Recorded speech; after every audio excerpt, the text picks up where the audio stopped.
What's going on, fantasy football fanatics? It is me, Mr. Voiceman 007. As you saw in my first one, I showed you the 5 best quarterbacks, in my opinion, that were not part of the Elite Six, and thanks to a very well-educated friend of mine, aka my man's name is Steve Brannon. Thanks very much for the help, dude. You helped me remember a few that I missed. But given my wonderful webcam's time restraints, I wasn't able to put everybody on here. But I also want to go ahead and throw out Mike Vick. If you're actually lucky enough to get him, he's going very early in most first-round drafts, which, luckily for me, has allowed me to get Aaron Rodgers in the 2 drafts I've done so far.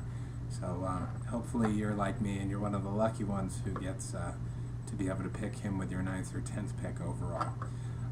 Kyle Orton's another one. We've seen what he can do when he's actually given the chance to be a system quarterback, so that's another guy you should also look at. I'd also say Matt Stafford. Yeah, he's good to draft, but I would always go ahead and draft the backup at Detroit because sooner or later, Stafford's going down for a long time. And Sean Hill's looked really good this preseason, so he could be a very inevitable sleeper pick because Stafford's probably going down at some point.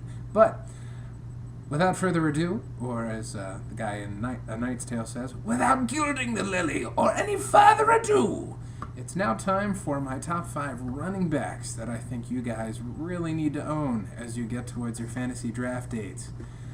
First and foremost, I don't even have to name the guy. His name's AP. You already know he's good, so don't even bother with that. First one in my eyes that you really need to look at is LeGarrette Blount from Tampa Bay.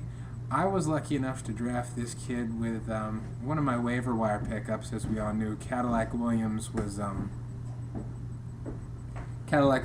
one of the he kind of stole a bunch of carries and everything. We weren't sure what he was going to do, but LeGarrette Blount got the opportunity. He ran with it, literally, no pun intended, and he set some really good point totals. He was really one of the main parts of my championship run, so I owe him a lot for that. You got to go ahead and get him. They're going to be passing a lot. Mike Williams looks to build off of a year. Josh Freeman, he's always a threat to scramble a little bit, even though he is kind of a bigger guy. Pass blocking is kind of LeGarrette's problem, but now that Cadillac is no longer parked in Tampa Bay, it's no longer a timeshare, he's going to get all the carries. Look for this kid to go huge this year. Second off, I would go Peyton Hillis, but we got the Madden curse looming over him, so I can't go there. As much as this one pains me to do, considering he's kind of let me down in the past, but Marshawn Lynch. Look for him in Seattle this year. They don't know who the quarterback is. If it's Tavares Jackson, you damn well know they're going to have to run the ball because that guy can't connect with anybody. It'll be the Charlie Whitehurst show in no time.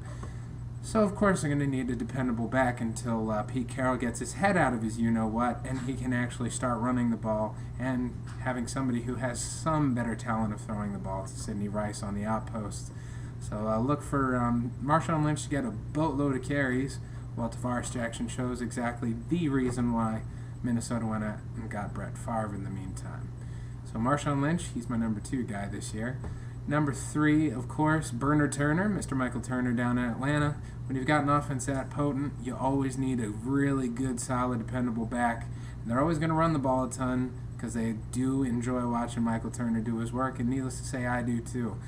Guy's a great workhorse, at least 300 carries in the first year as a premier back. Had a little bit of it down there last year, but hey, he still led most of my point getters on my team, so I go ahead and take him any chance I can.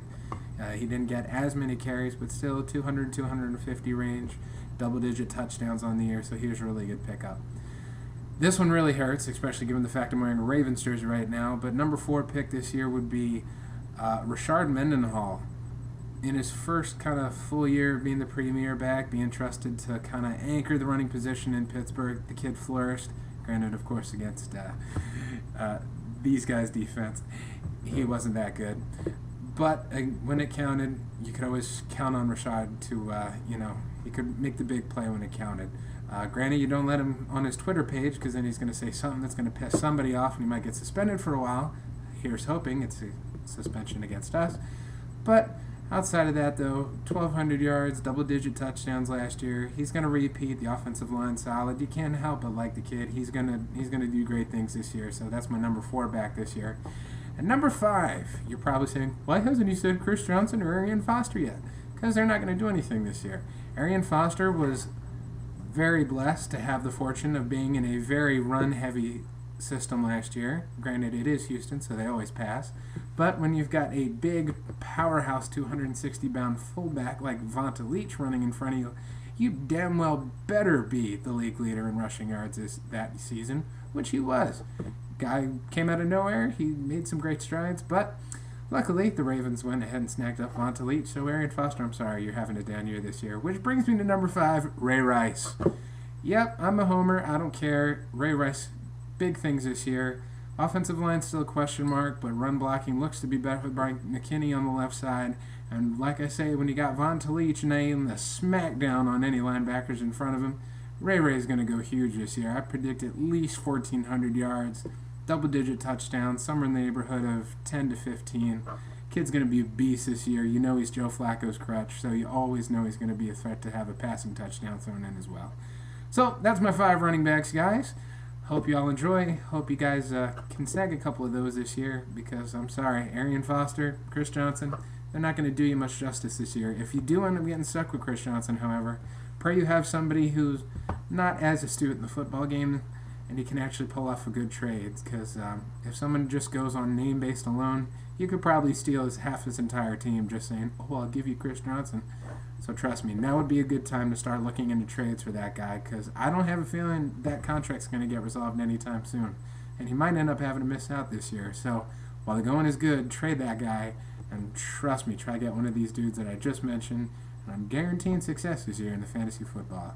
So I'll be back soon with the wide receiver video. But for right now, y'all have a good night because I'm about to go chill. Take it easy.